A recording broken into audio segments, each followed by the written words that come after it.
E se, naquela madrugada encharcada de névoa, as muralhas de Viena não tivessem resistido? E se a lua que iluminava o Danúbio tivesse sido o último clarão da Europa cristã antes da escuridão otomana?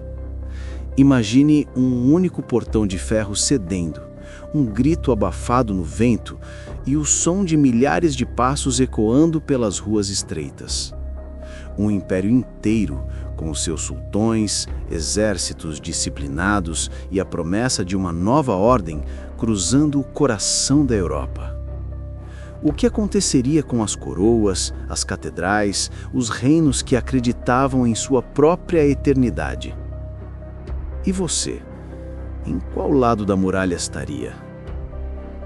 Mas antes de atravessarmos essa fronteira proibida, precisamos olhar para a realidade que de fato ocorreu. No ano de 1683, o Império Otomano avançava como uma maré imparável. Sob o comando do grão-vizir Kara Mustafa, um exército de mais de 150 mil homens cercou Viena, a joia estratégica do Sacro Império Romano Germânico. Durante semanas, a cidade resistiu. Muros de pedra, fome, medo e pressas sussurradas.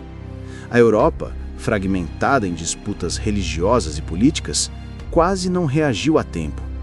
Mas uma coalizão improvável, poloneses, alemães, austríacos, chegou em um contra-ataque desesperado. Na manhã de 12 de setembro, as tropas de João III Sobieski esmagaram o cerco. Foi o ponto de virada que manteve o coração da Europa fora do domínio otomano. Mas, e se tudo tivesse sido diferente? E se o reforço tivesse atrasado apenas um dia? E se a fome tivesse vencido primeiro? E se, naquela noite de vigília e medo, o portão de Viena tivesse cedido? As consequências seriam incalculáveis. A queda de Viena abriria as veias da Europa Central, permitindo que o estandarte da lua crescente tremulasse sobre cidades que jamais imaginaram dobrar-se a um novo credo. Roma? Paris? Talvez nenhuma muralha fosse alta o bastante. As rotas comerciais mudariam, os tronos cambaleando, e a fé de milhões seria testada como nunca antes. Uma única decisão, um atraso de poucas horas, e todo o equilíbrio de poder do Ocidente seria reescrito, não como uma batalha perdida, mas como o início de um novo império continental, onde a fronteira entre Oriente e Ocidente desapareceria para sempre. Prepare-se para caminhar por essa linha tênue entre o que foi e o que poderia ter sido.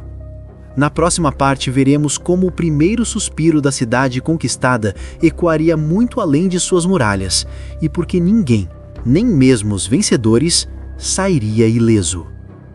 Se você também deseja explorar os segredos do "e se", inscreva-se agora no canal.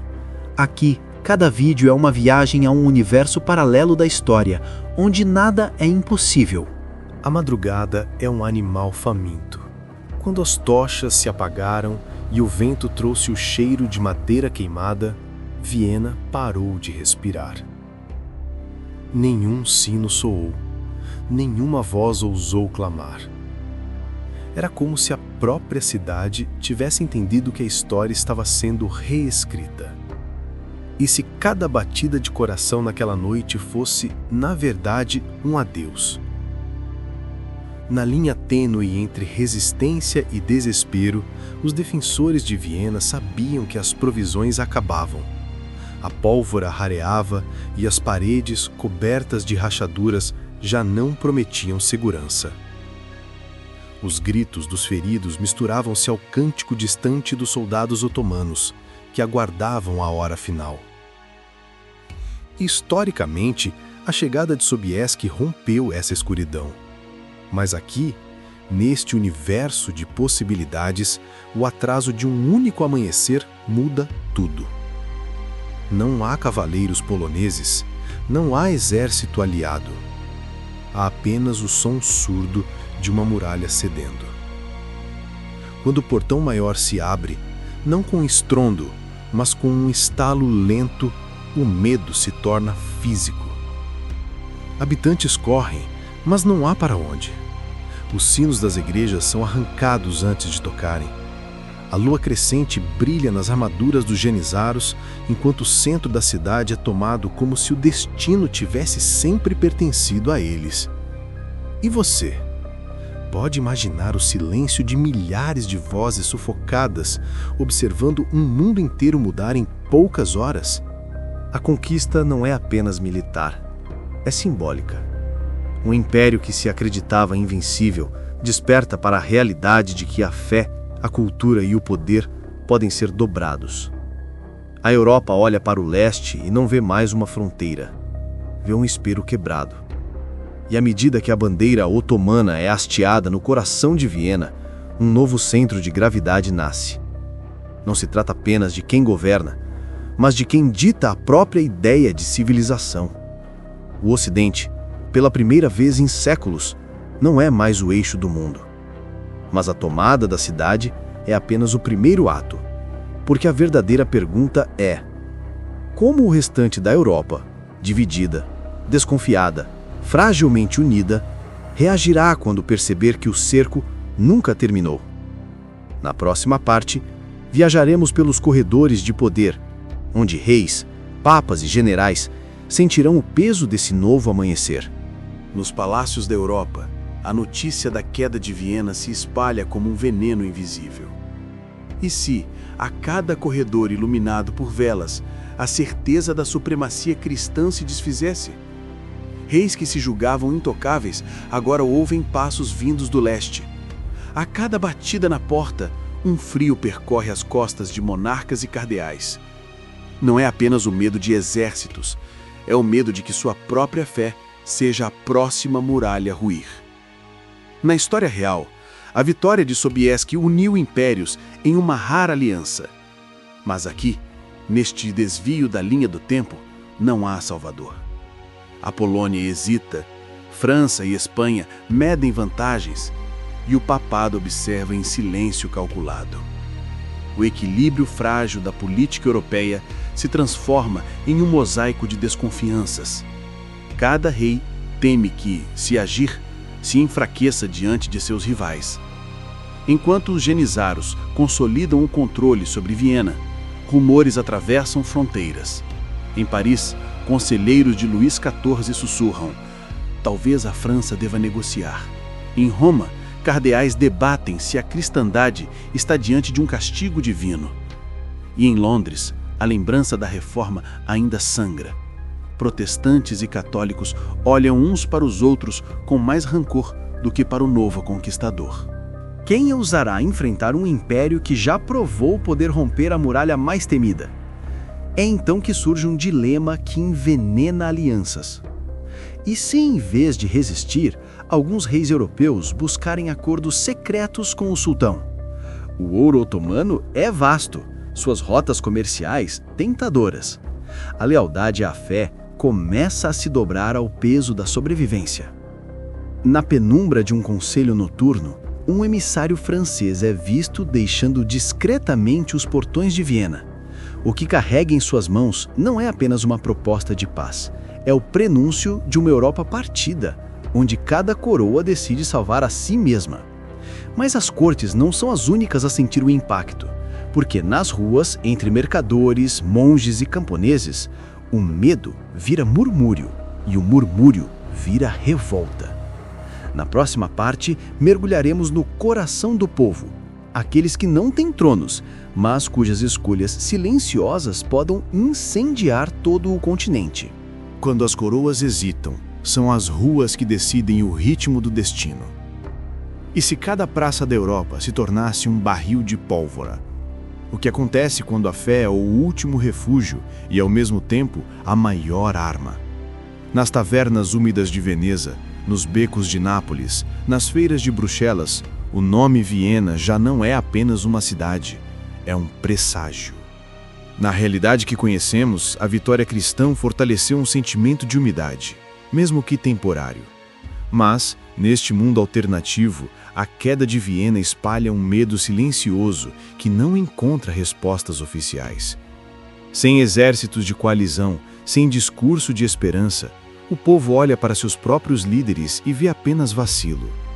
Pregadores inflamados percorrem vilas e mercados, clamando que o fim dos tempos chegou. Cada sermão vira uma chama. Camponeses se armam com o que têm: foices, machados, velhas espadas herdadas. Em cidades portuárias, marinheiros juram boicotar qualquer navio que negocie com otomanos. Mas não há um inimigo à vista, apenas o medo de uma sombra que cresce.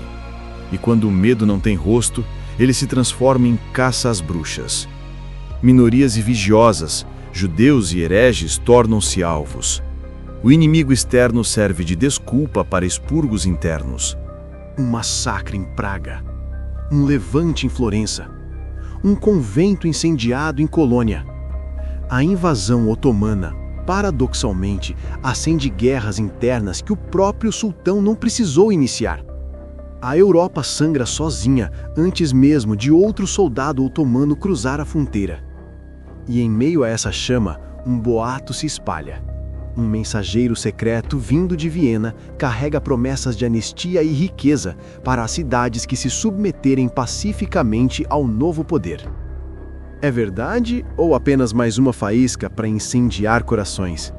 Ninguém sabe, mas cada cidade que ouve esse rumor precisa escolher entre a submissão e a destruição. Mas, enquanto o povo se divide entre medo e fúria, algo mais sinistro se move no leste. Um exército que não conhece pressa, apenas certeza. Na próxima parte, seguiremos os passos desse avanço silencioso, um movimento que transforma a queda de Viena em apenas o primeiro ato de uma conquista continental. A verdadeira conquista não grita. Ela avança com a paciência da neve que cobre o chão, inevitável, silenciosa. E se, após Viena, o Império Otomano decidisse não correr, mas corroer? Imagine uma força que não precisa da velocidade do trovão, apenas da certeza do inverno. Cada passo, um século de domínio. Historicamente, o fracasso em Viena freou a expansão otomana para o coração da Europa. Mas agora, com a cidade em mãos, o sultão não tem pressa. Em vez de atacar todas as frentes, prefere instalar governadores, reorganizar rotas de comércio, infiltrar cultura e religião. As caravanas de mercadores trazem não apenas especiarias, mas novas leis, novas moedas, novos costumes. As fronteiras vizinhas, Hungria, Boêmia, Baviera, acordam sob um céu diferente. Os soldados inimigos não chegam com gritos de guerra, mas com tratados sedutores. Jurem lealdade e seus impostos cairão. Sigam nossas leis e a paz será eterna. Alguns nobres cedem, outros resistem em segredo, temendo não apenas a perda da fé, mas a lenta diluição de tudo o que conhecem. A estratégia otomana não é apenas política, é psicológica. As crianças nascidas sob o novo domínio aprendem uma língua dupla. Igrejas são convertidas em mesquitas discretas, mas a música dos sinos ainda é permitida, por enquanto. A conquista não é um relâmpago, é uma metamorfose. E cada geração que cresce nesse intramundo se pergunta a quem pertence. Em Budapeste, um jovem príncipe cristão assina em segredo um pacto com líderes camponeses, jurando libertação. Mas ele sabe, lutar contra um inimigo que não avança com violência aberta é como tentar ferir a própria sombra. Enquanto a Europa Central se torna um mosaico de culturas e lealdades, o verdadeiro jogo se desenha mais a oeste. Porque a França, a Inglaterra e a Espanha percebem que a guerra não virá com espadas, mas com ouro. E ouro é uma tentação que nenhum rei ignora. Na próxima parte, veremos como o poder econômico otomano começa a redesenhar o mapa do continente, tornando cada trono europeu refém de suas próprias ambições. Nem sempre é a espada que decide a história. E se fosse o ouro, Brilhante, silencioso, sedutor, a arma mais mortal do sultão. Imagine reis orgulhosos abrindo cofres secretos, não para financiar batalhas, mas para comprar a própria sobrevivência. O que vale mais, a fé ou a fortuna? Com Viena convertida em um centro administrativo otomano, as rotas comerciais mudam. Caravanas vindas de Istambul atravessam o Danúbio carregadas de especiarias, seda e moedas de ouro. Portos mediterrâneos, de Gênova a Marsella, veem o fluxo de riqueza mudar de direção. Historicamente, Veneza e outras cidades-estado competiam pelo controle dessas rotas. Agora, todas precisam da bênção do sultão para prosperar. Em Versalhes, cortesãos cochicham que o rei Luís XIV, o Rei Sol, negocia em segredo para garantir monopólios comerciais. Em Londres, mercadores pressionam o parlamento. Melhor um tratado com os otomanos do que guerra com eles. O ouro se infiltra como água em fendas de pedra. Não há exércitos marchando, mas as decisões de cada monarca começam a pender para quem enche seus cofres. Um dilema se instala. Resistir significaria guerra e ruína.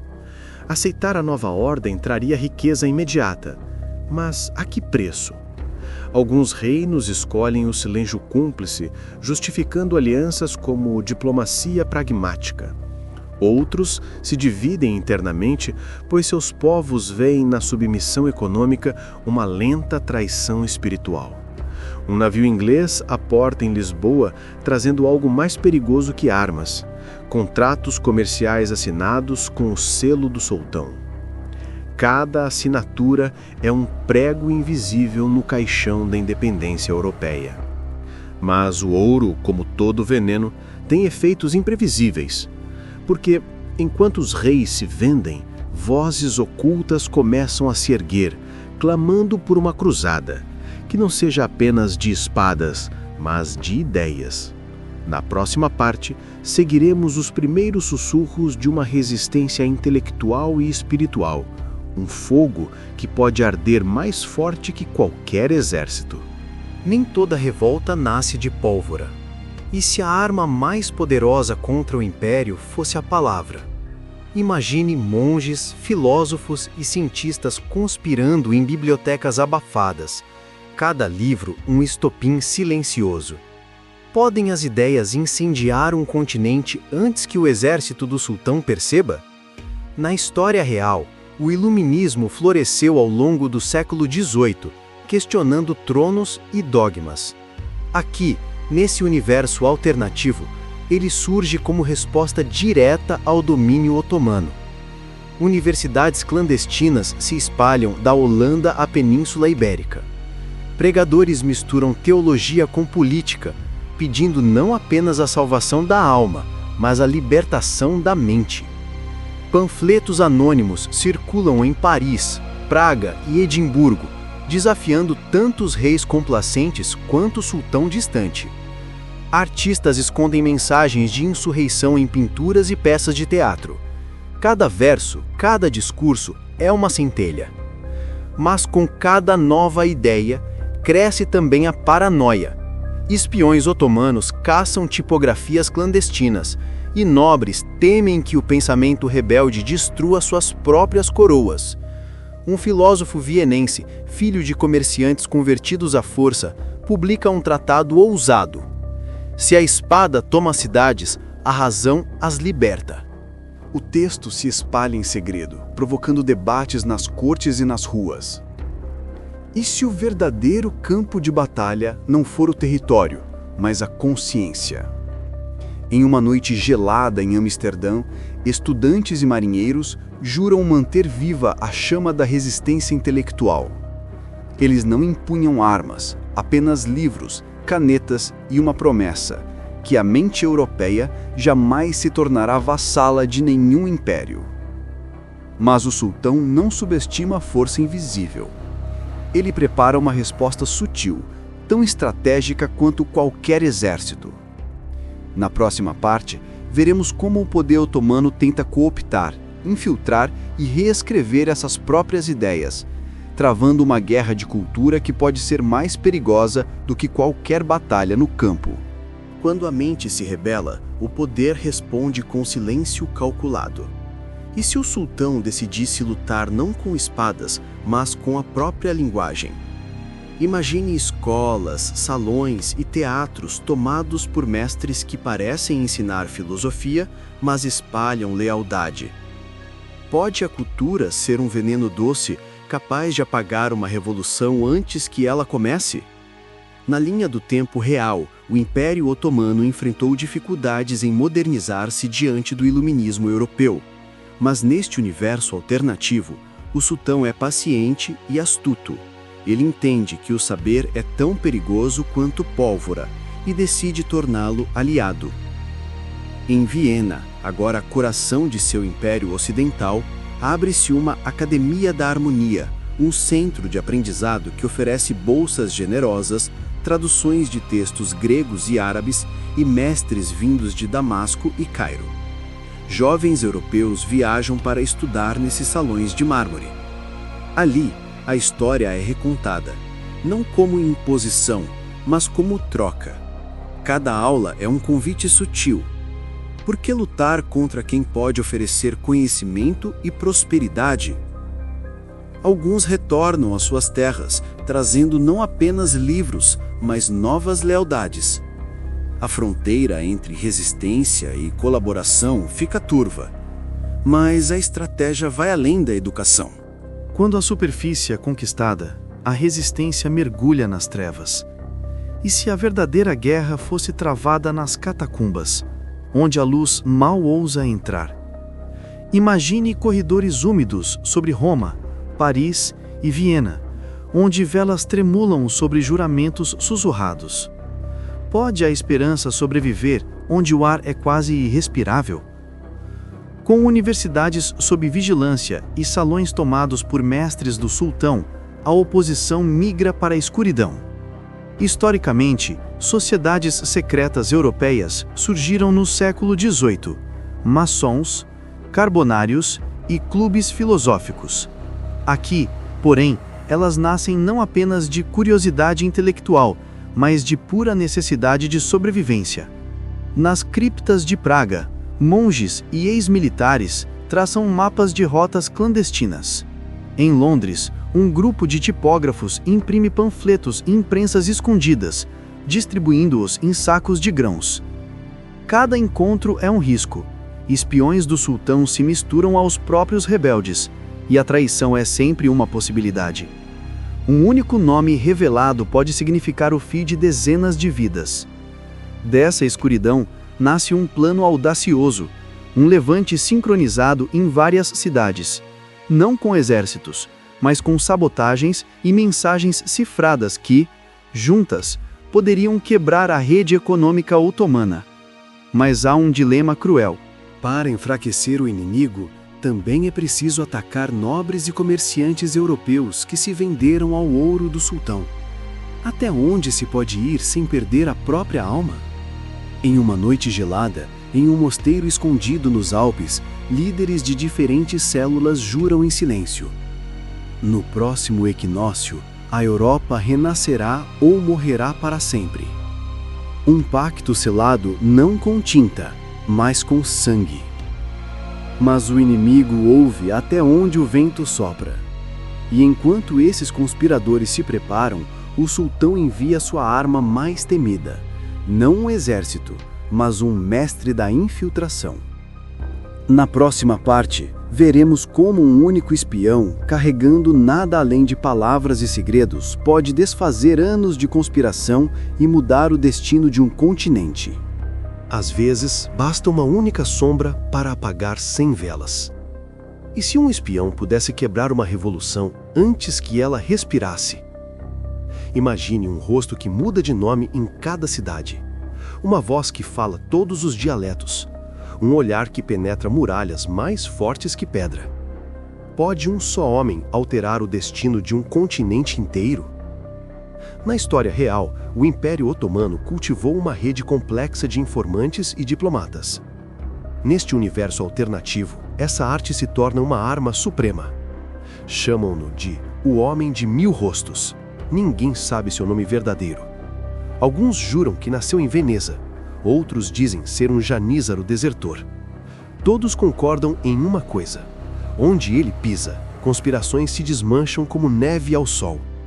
Ele se infiltra nas sociedades secretas com a destreza de um fantasma. Em Roma, se apresenta como monge. Em Paris, como dramaturgo. Em Viena, como mercador. Cada encontro lhe rende segredos, rotas de contrabando, senhas de criptas, nomes de líderes rebeldes. E cada segredo é um fio puxado, desfazendo teias inteiras. Os conspiradores começam a desconfiar uns dos outros. Amizades de anos viram suspeitas mortais. Numa reunião em Amsterdã, o espião planta uma mentira calculada: que um dos líderes vendeu o grupo ao sultão. Em poucos dias, a célula mais importante da resistência implode em paranoia e acusações. Sem disparar uma única flecha, o Império transforma aliados em inimigos. Uma mensagem interceptada, gravada em pergaminho, revela a localização do grande levante planejado. Quando os rebeldes chegam ao ponto de encontro, encontram apenas silêncio e guardas otomanos. A conspiração, que levara anos a tecer, desfaz-se em uma única noite. Mas nem mesmo o Homem de 1000 Rostos prevê o que virá, pois das cinzas dessa derrota, algo inesperado começa a nascer. Uma nova força, menos visível, mais profunda, que não pode ser detida por espadas nem mentiras. Na próxima parte, veremos como a resistência aprende a se tornar algo que nenhum império pode capturar. Uma fé que se move como o vento e uma ideia que nenhum nome consegue prender. Quando todos os portões estão fechados, ainda há espaço para o vento. E se a resistência não precisasse mais de exércitos ou livros proibidos? Imagine mensagens escondidas em canções, símbolos sutis nas fachadas de igrejas e tavernas, espalhando esperança sem que ninguém percebesse. Pode uma ideia ser mais rápida que o Império? Após a falha do Levante e a destruição das sociedades secretas, a Europa parecia perdida, mas, como em qualquer grande história, a vida encontra brechas. Mensagens codificadas começam a aparecer, nas letras de cantigas de aldeões, nos versos de poetas, nas notas de músicos itinerantes. O conhecimento e a fé tornam-se fluidos, invisíveis aos olhos do poder, mas presentes nos corações. Os janizaros e oficiais otomanos patrulham as cidades, mas não conseguem controlar cada palavra sussurrada, cada gesto simbólico. Em pequenas vilas, camponeses escondem livros debaixo de tábuas. Crianças aprendem histórias antigas reinterpretadas em versos. Cada ato simples é uma faísca que mantém a cultura viva. O Império domina o território, mas não consegue capturar os pensamentos. A Europa começa a perceber que resistência não é apenas rebelião aberta. É sutileza, paciência, infiltração na própria vida cotidiana do conquistador. E quando o Império menos espera, a chama da identidade cultural acende, muitas vezes onde ninguém imagina, em uma música, em uma dança, em uma palavra trocada. Em uma pequena aldeia na Boêmia, uma criança lê em segredo um manuscrito antigo. Ela não sabe que aquele conhecimento será o começo de uma nova geração que desafiará séculos de dominação. O vento da esperança começou a soprar, invisível, mas impossível de apagar. Enquanto o Império acredita ter vencido, a verdadeira resistência se espalha silenciosa, mas implacável. Na próxima parte, veremos como essa nova forma de rebeldia começa a unir cidades, vilas e nações em um movimento invisível, prestes a transformar a Europa para sempre. A resistência já não depende de exércitos ou exércitos de livros. E se ela se tornasse uma rede, invisível e inquebrável, conectando cada cidade e vila da Europa? Imagine mensagens codificadas, olhares cúmplices e sinais sutis passando despercebidos pelos guardas do sultão. Pode um continente inteiro conspirar sem que o Império perceba? Após anos de dominação otomana, pequenos grupos de rebeldes começaram a se comunicar discretamente. Mercadores, viajantes e artesãos tornam-se portadores de ideias, enquanto músicos carregam histórias em suas canções. Cada gesto, cada símbolo é cuidadosamente planejado para unir sem revelar a presença da resistência. A Europa se torna um organismo pulsante, silencioso e difícil de ser destruído. A rede invisível cresce, mas também se expõe a perigos constantes.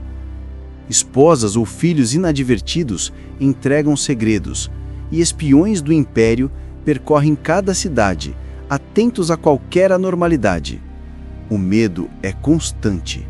Uma mensagem errada, uma letra de música mal interpretada, e todo o esforço pode ser desfeito.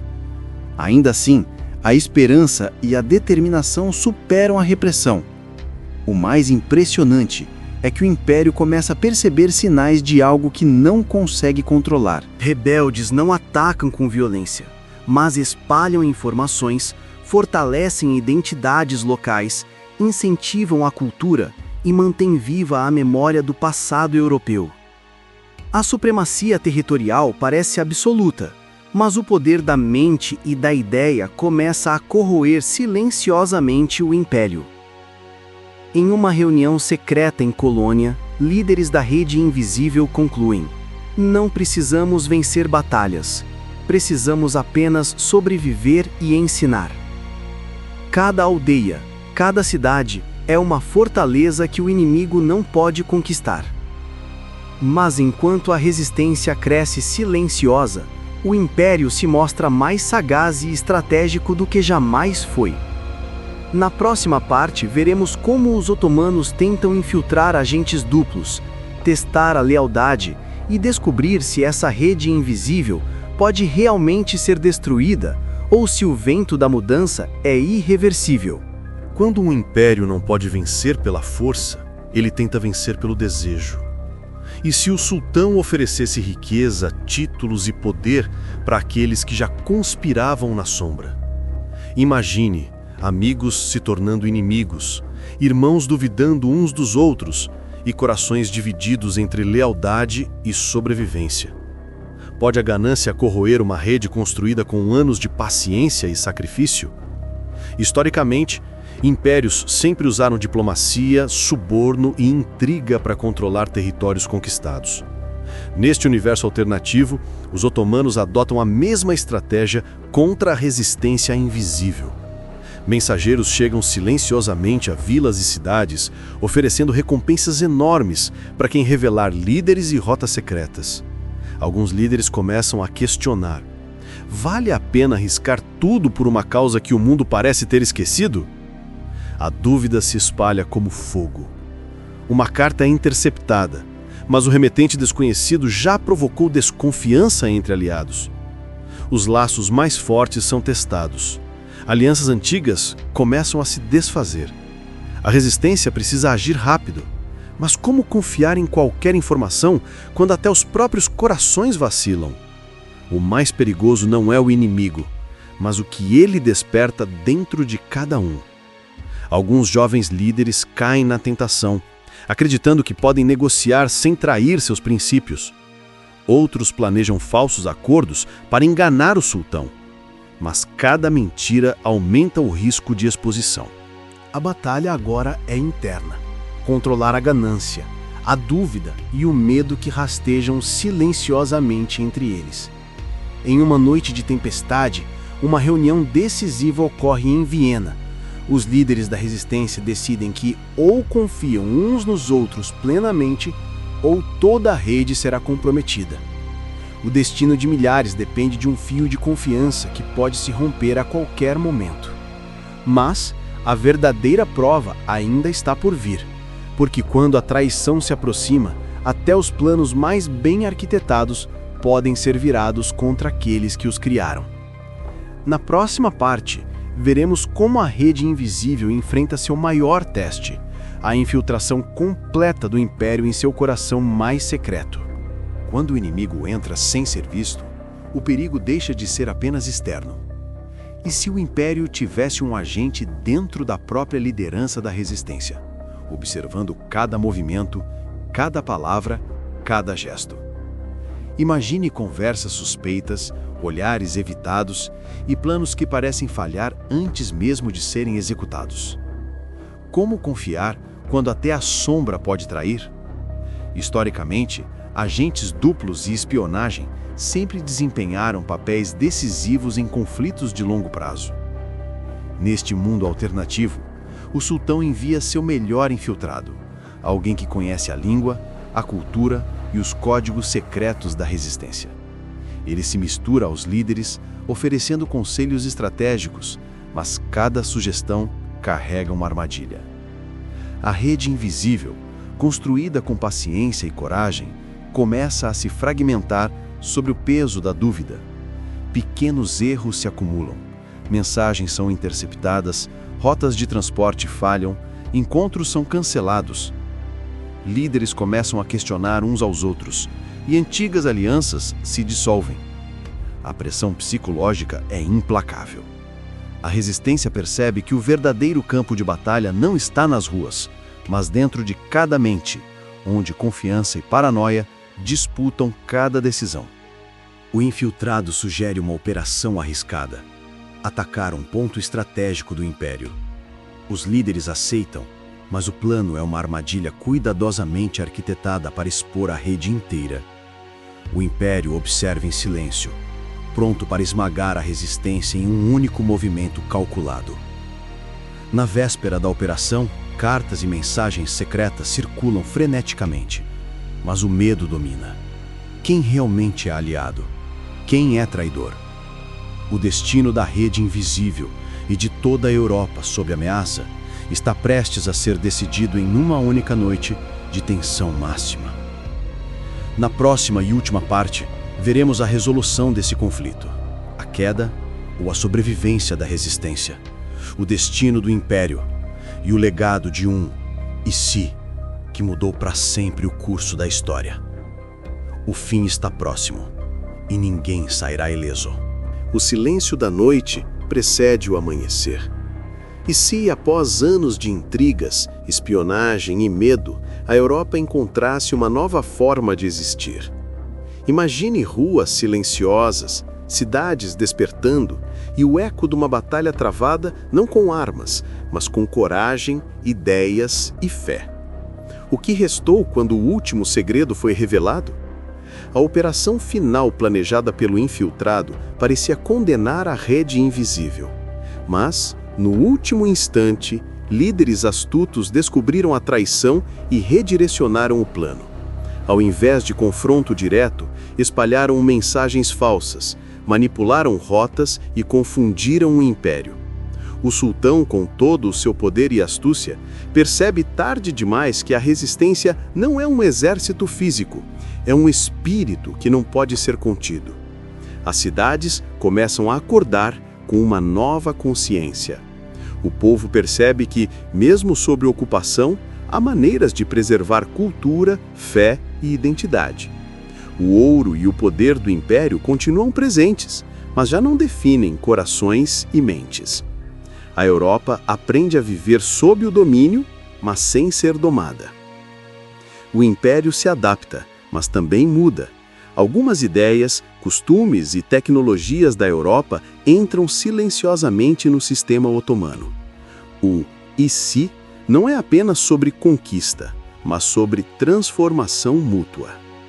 O mundo jamais será o mesmo, nem totalmente europeu, nem totalmente otomano. É um novo continente, uma nova realidade forjada entre espadas, palavras e sonhos. Viena, antes portão de derrota ou vitória, torna-se símbolo de um mundo híbrido. O povo olha para o leste e o oeste com uma mistura de respeito, medo e esperança. O passado permanece, mas o futuro se reinventa, e cada escolha feita durante anos de tensão deixa sua marca indelével. E assim, em um mundo que poderia ter sido dominado por um único império, a história prova que nenhuma força pode apagar totalmente a vontade humana. Se você quer continuar explorando os EC que poderiam ter transformado o nosso mundo, inscreva-se no canal e viaje conosco por universos onde a história nunca seguiu o caminho que conhecemos.